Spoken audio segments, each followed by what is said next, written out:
Martin McGuinness's life was an extraordinary journey. From IRA hardman in the 1970s. As far as the provisional IRA is concerned, the fight will go on until the four demands are met. To hardline politician in the 1980s.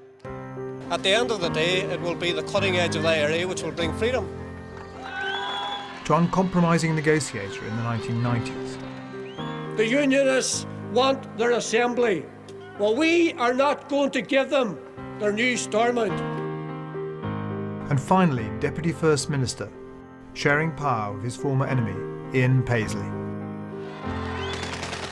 For over 40 years, he was at the centre of the Troubles, as leader of the Derry Brigade, IRA Chief of Staff and head of Northern Command. But ultimately, he helped bring the violence to an end. As we step forward. I spent a decade negotiating peace with Martin McGuinness. The first time I met him, like most people, I saw a terrorist. When I left government, I invited him to my leaving party as a peacemaker. And now he's gone, I think we're in danger of underestimating his contribution. Derry today is a beautiful city, at peace. But in the early 1970s, it was at the centre of a bloody war between the IRA and the British Army. Dennis Bradley was a local Catholic priest, trying to keep a lid on rising tensions. He knew McGuinness well. He had the looks and the charms and the ability to go places where other people perhaps didn't go. That gave him confidence, gave him an insight.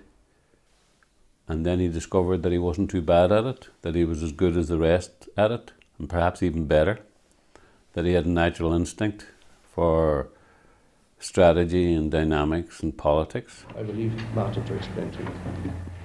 Well, there was no argument about whether he was an IRA man or not.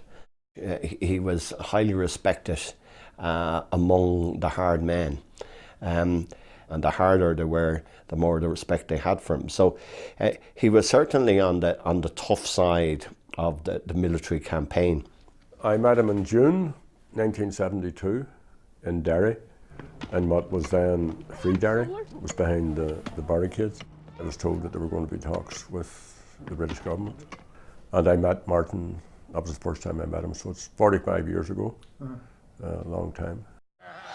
But for many in Northern Ireland, Martin McGuinness was the devil incarnate. You'll never defeat the Protestant people of Ulster! What would your dad have thought of Martin McGuinness in those days? Well, Martin McGuinness was evil personified. He was the man of terror. He was the man who was terrorising Northern Ireland. And he was everything that every Ulsterman, every Protestant, every Unionist both feared, loathed and hated.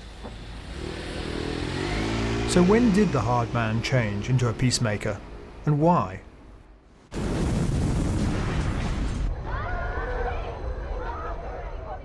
By the late 1980s, the violence had reached a new peak. With the Enniskillen bomb, even IRA leaders, including McGuinness, realised they'd gone too far. Is really desecrating the dead and a blot on mankind. A corner was turned, and in the midst of the violence, the IRA started reaching out secretly to the British. I think after the Enniskillen bombing, that's where Martin McGuinness became moving from the hard man to the chief negotiator role. Dennis Bradley was one of those in Derry who facilitated the secret back channel between the IRA and the British government, known as the Link. I think that McGuinness was quicker and earlier into the fray of peacemaking than anybody else within the Republican movement. The back channel for the British government was always uncomfortable. They didn't want it exposed. It was never comfortable for the IRA either. There's only two ways that a conflict ends, especially in modern history, and Martin, I think, very well knew it. And one is an absolute victory and defeat, one side over another.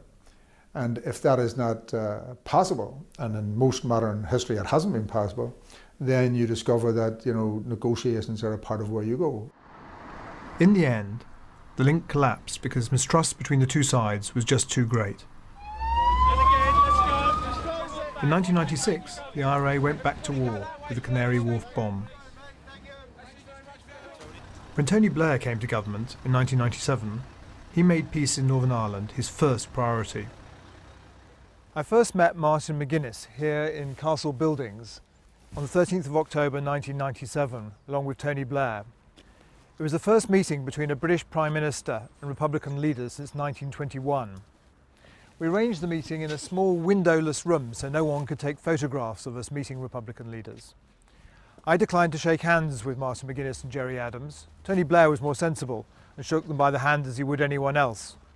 It was here that the peace process began. I remember Martin being, there's a lot of accumulated pain and hurt that he wanted to express, and he was very determined to give me a lengthy and detailed account of why the British were to blame for the problems of Ireland. But the importance of the meeting was that it happened. And when we came to government, Martin was made the chief negotiator in the peace process. What was his role, do you think? If he was involved, that people could have some sense. My wife always says she would trust Martin McGuinness with her life. She doesn't say that about me, but that's another story.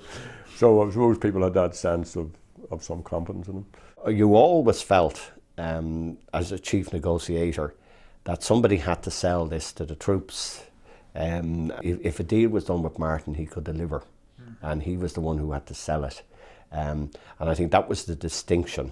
I'm not saying that the selling powers of Gerry were not considerable, but I think Martin was the person who had the ability to sell it.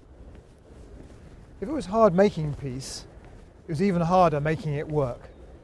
On 8th of May 2007, Martin McGuinness became Deputy First Minister, sharing power with Ian Paisley. My main memory of that day was the two of them sitting on the sofa in Paisley's office trying to outdo each other in terms of telling jokes. The Chuckle Brothers were born.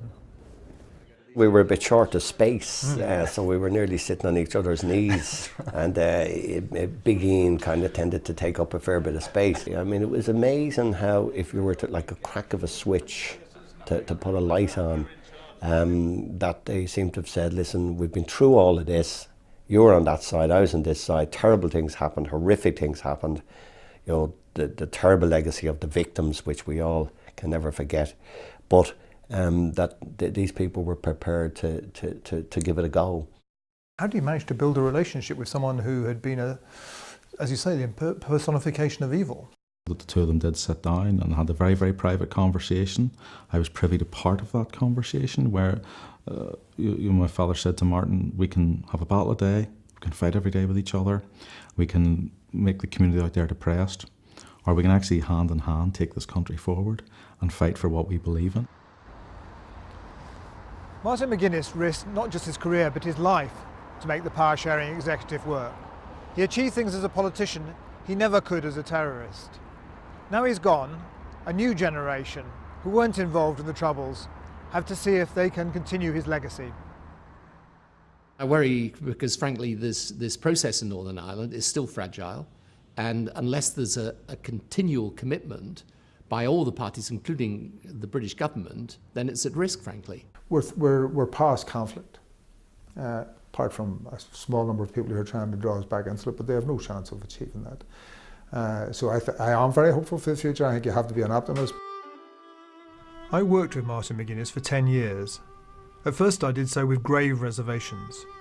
Over time I came to realise that if you're going to make peace, you have to talk to your enemies. For some, he'll always be viewed as a man with blood on his hands.